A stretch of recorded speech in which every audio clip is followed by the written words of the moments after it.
Small businesses are hoping that by sharing their personal stories all in one place online, that lawmakers and the governor will get to the negotiating table and send them the relief that they desperately need.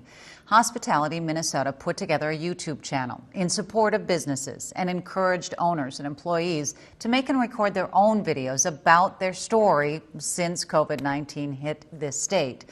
Also talking about their losses and what they need from lawmakers. We already have had to lay off hundreds of employees. This has had a devastating impact on their personal well-being and the well-being of their families during the holiday season. As we wrap up 2020, we've gone from 120 employees at the beginning of the year to 13 currently now. Our revenues this year will likely end up somewhere between 28 to 30% of what they were in 2019. Our business is in real trouble.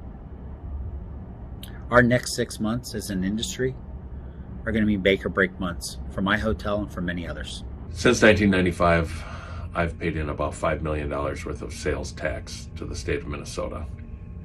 We've been involved in our communities. We donate our buildings for fundraisers. We give to charities.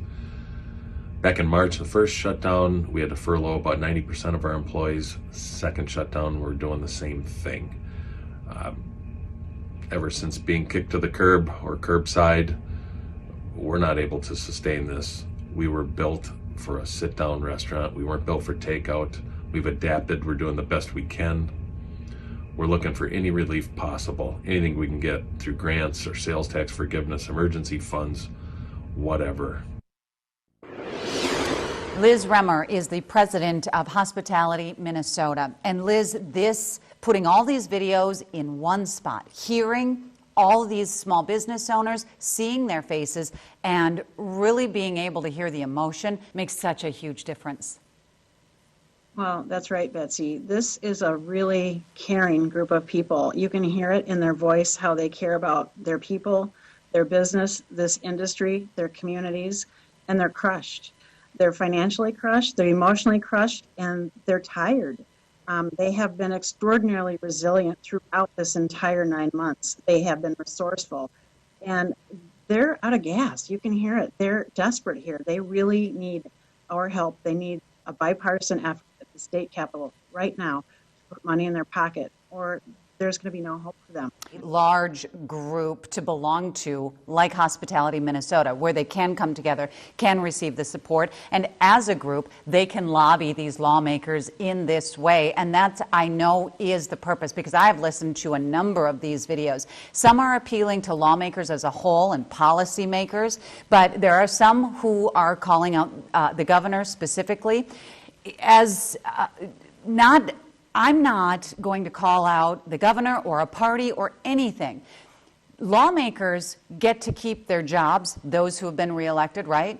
People who work for government and who are helping our lawmakers up at the Capitol, they have their jobs. And while we hear the stories and they feel bad, are people really impacted or really feeling it until they're in the situation? This group has been doing everything that's been asked of them, really heroic efforts to protect the public, to protect their employees, installing expensive partitions and PPE and cashless everything, you know, you name it, sanitizing, everything that they've done, and now they've been shut down twice. And to be given 2 days notice of the shutdown right before Thanksgiving, have coolers full of food and beverage and hundreds of reservations on the books, to have that all dashed without any notice is absolutely heart-wrenching for these folks.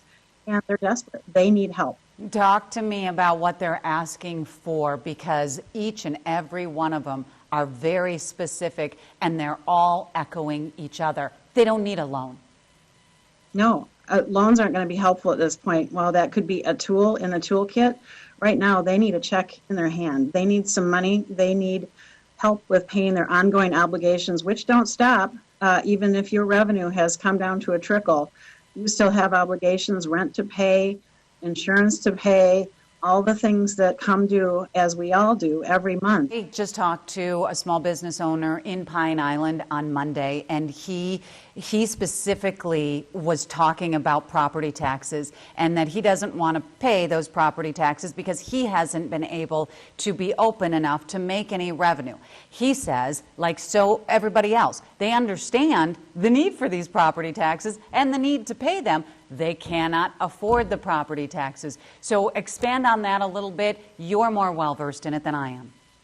Yeah, you know, any of these tax obligations, property tax, sales tax, and the like, we've been asking for tax holidays, places where, you know, again, if we can extend the due date into next year when hopefully things will be back online and doing better, give these people a break. And for our state to be able to fill in the gap and provide this relief right now is really key. So we would argue it's a better investment right now to cut these checks and to help these businesses stay afloat so that they're still in business so that they can help drive our economy when things turn around. You and I have jobs, and we have had jobs through this pandemic. So many of them have not, and when they hear any lawmaker saying, we understand what you're going through, I believe these lawmakers truly with their hearts mean that. But until you're walking in those shoes, I don't know that any of us can know it. Yeah, and that's why we think these video testimonials are so important, because it is in their words. You can get through their eyes what exactly they're going through. Again, many of these businesses are multi-generation. They've worked hard through many years, through, you know, again, many family members to grow their business over a long period of time. And to literally feel like the rug has been yanked out from under them with no ability to plan and all of this uncertainty ahead, it's really taking a mental toll on these people. You can hear it. They get energy from their business. They derive happiness. They thrive on making other people happy. Coming into a hospitality business, that's what hospitality does. It makes your day better.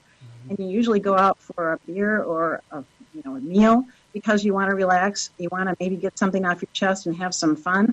And these people look at their ability to deliver that as completely, been dissipated. And that's really painful for them. And you can hear that in their voice. They want to get back to work. They want to get their people back to work.